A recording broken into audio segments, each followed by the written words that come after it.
नमस्कार। आज का टॉपिक है हमारा BA part first paper second से संबंधित भारत में समाज, सोसाइटी इन इंडिया।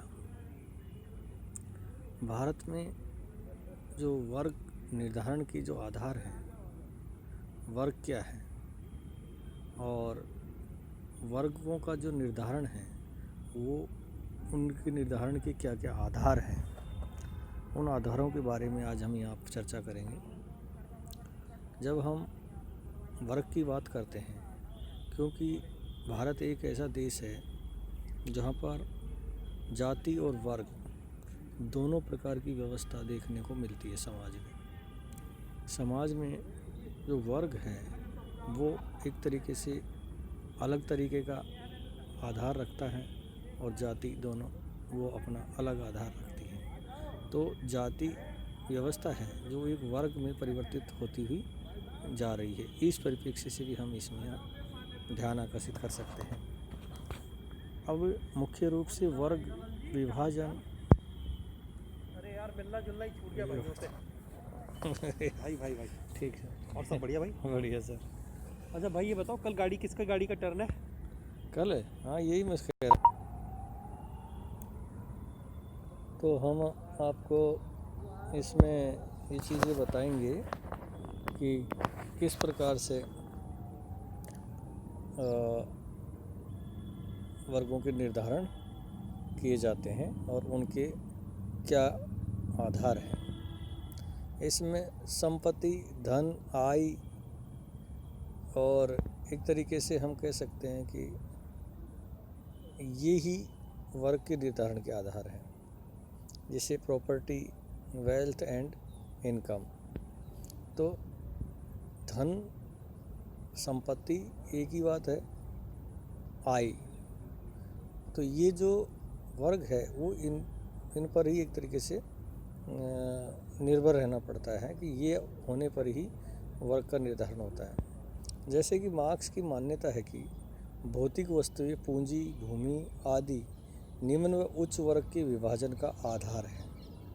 ये कहते हैं कि या तो पूंजी हो या भूमि हो, जिसके पास आय के स्रोत जितने अधिक व उच्च स्तर के होते हैं वह व्यक्ति उतने ही उच्च वर्ग का माना जाता है। तो पहला तो ये हुआ धन, संपत्ति, आय जो भी चीज़ है ये एक वर्ग का निर्धारण करती है। दूसरा है परिवार, नातेदारी, फैमिली एंड किनशिप। परिवार व नातेदारी भी वर्ग निर्धारण का महत्वपूर्ण आधार है। जैसे उच्च स्तर वाले व्यक्ति की रिश्तेदारी उच्च लोगों से ही होती है, अतः जिन्हें भी उसी दृष्टि से देखा जा सकता है। अच्छा, उन्हें भी उसी दृष्टि से देखा जाता है। तो परिवार, नातेदारी भी एक वर्ग का उच्च कुलीन, निम्न कुलीन इस तरीके की अवधारणा होती है। तो ये भी एक वर्ग का निर्धारण करती है। तीसरा है निवास की स्थिति, लोकेशन ऑफ रेजिडेंस। निवास की स्थिति, आपका रहने का जो स्थान है वो किस जगह है।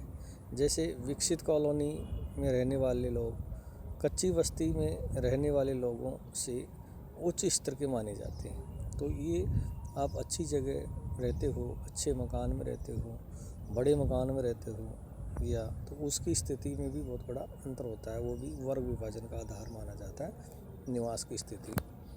चौथा है निवास स्थान की अवधि, ड्यूरेशन ऑफ रेजिडेंस।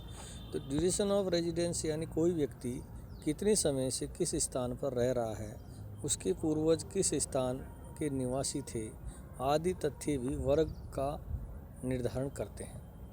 भी पहले से और एक बाद में आके रहने वाला, तो उनमें भी एक वर्ग का निर्धारण होता है। पाँच है व्यवसाय की प्रकृति, नेचर ऑफ ऑक्यूपेशन।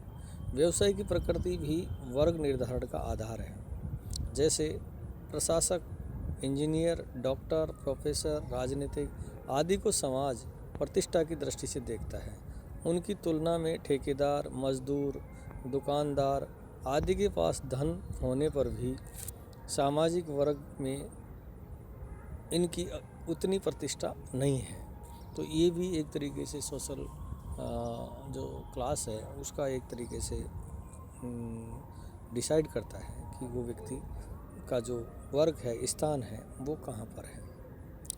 इसके साथ ही छठा पॉइंट हो जाता है शिक्षा, एजुकेशन। एजुकेशन कहने का तात्पर्य है कि स्वदेशे पूज्यते राजा, स्वदेशे पूज्यते राजा, विद्वान सर्वत्र पूज्यते। यानी कि जो स्वदेश है, अपना देश है, उसके अंदर सिर्फ और सिर्फ राजा की पूजा होती है।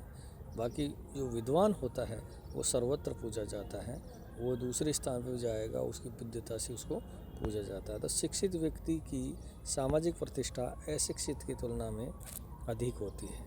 तो ये भी एक शिक्षा, एजुकेशन भी वर्ग निर्धारण का आधार है। सातवां है रिलीजन। वर्ग भी मतलब रिलीजन्स जो है, वर्ग का जो निर्धारण है वो धर्म भी करता है। तो धर्म भी वर्ग निर्धारण में अहम भूमिका निभाता है। ऋषि मुनि आज भी सम्मान की दृष्टि से देखे जाते हैं। तो रिलीजन्स में अंदर जो धार्मिक कार्य करता है या जो धार्मिक कर्मकांड करता है या धार्मिक उपदेश देता है, वो सब इस तरीके का वो करते रहते हैं और उनके अंदर इस तरीके की भावना विकसित होती है और समाज भी उनको आदर्श की दृष्टि से देखता है, उनको भी एक धार्मिक दृष्टि से अलग वर्ग के रूप में देखा जाता है। तो कुल मिलाकर जो ये वर्ग निर्धारण के आधार हैं वो कुल मिला के 7 आधार हैं और इन 7 आधार के आधार पर ही वर्ग का निर्धारण किया जाता है। यानी कि वर्ग विभाजित किया जाता है कि इसमें इस तरीके के वर्ग होते हैं। अब हम ये तो हमारे जो भारतीय समाज में वर्ग विभाजन के आधार हैं, परंतु यदि हम किसी विद्वान की बात करें, जैसे कार्ल मार्क्स को लें, तो कार्ल मार्क्स सिर्फ 2 ही वर्ग की कल्पना करता है, उच्च वर्ग और निम्न वर्ग, और उच्चता निम्नता 2 ही वर्ग होते हैं। जबकि वर्तमान परिप्रेक्ष्य में हम वर्गों की बात करें तो 3 प्रकार के वर्ग भी विद्वानों ने कहा है, उसमें उच्च वर्ग, मध्यम वर्ग और निम्न वर्ग। और कार्ल मार्क्स सिर्फ 2 ही वर्ग की कल्पना करता है, वो करता है उच्च वर्ग और निम्न वर्ग। मध्यम वर्ग को वो वर्ग नहीं मानता है। वो कहता है कि मध्यम वर्ग कोई वर्ग की कैटेगरी में नहीं होता है, वर्ग की कैटेगरी में सिर्फ 2 ही होते हैं कि मध्यम वर्ग या तो उच्च वर्ग में चला जाता है या मध्यम वर्ग निम्न वर्ग में आ जाता है। तो इस तरीके से मध्यम वर्ग को वर्ग नहीं मानते कार्ल मार्क्स। तो आज के हमारा जो ये टॉपिक है वो इतना ही है। इसके बाद में हम नेक्स्ट टॉपिक में फिर मिलते हैं। नमस्कार।